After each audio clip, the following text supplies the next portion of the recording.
ओ भैंस की तुम सीन हो गया जी। क्या हुआ? यार वो स्नैपचैट नहीं चल रहा था ना, तो अभी मुझे एक मैसेज आया कि अगर 20 लोगों को ये मैसेज फॉरवर्ड नहीं किया तो अकाउंट बैन हो जाएगा। क्या?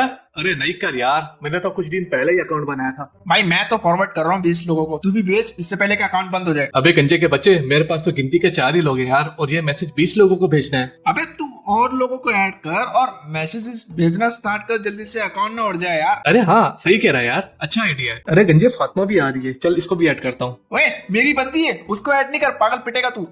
ये हमारे सर्वर पे फिर से इतना लोड क्यों आ रहा है? सर वो पाकिस्तानी लोगों ने एक नया कारनामा शुरू कर दिए। अब क्या कर दिया यार पाकिस्तानियों ने? सर आपको तो पता है कि ये लोग मैसेज को फॉरवर्ड करने में बहुत माहिर हैं, वो भी बिना प्रूफ के, तो इस वजह से सर्वर पे लोड आ गया है। अरे हाय, बंद करो इनकी आईपी एड्रेस, अजीब तमाशा लगाया हुआ है, वरना हमारे सर्वर्स की बैंड बज जाएगी। जी सर, बिल्कुल सही कहा आपने, इन लोगों के ये कारनामे कुछ दिनों तक चलती रहेगी।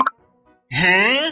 अब मुझे भी मैसेजेस आना शुरू हो गए इनकी तो ये थी आज की वीडियो, जिसमें देखा जा सकता है कि लोग किस तरीके से एक ही मैसेज को 20 लोगों को फॉरवर्ड किए जा रहे हैं। इवन के स्नैपचैट के हेड ऑफिस में बैठे लोग परेशान हो गए कि ये हो क्या रहा है। कुछ नहीं हुआ था मेरे भाई, अमेज़न के सर्वर डाउन हो गए थे, जिसकी वजह से स्नैपचैट सर्वर इफेक्ट हुए, तो इस वजह से स्नैपचैट नहीं चला। तो बिना तहकीक के दबा के मैसेज फॉरवर्ड करना बंद करो मेरे प्यारे पाकिस्तानियों।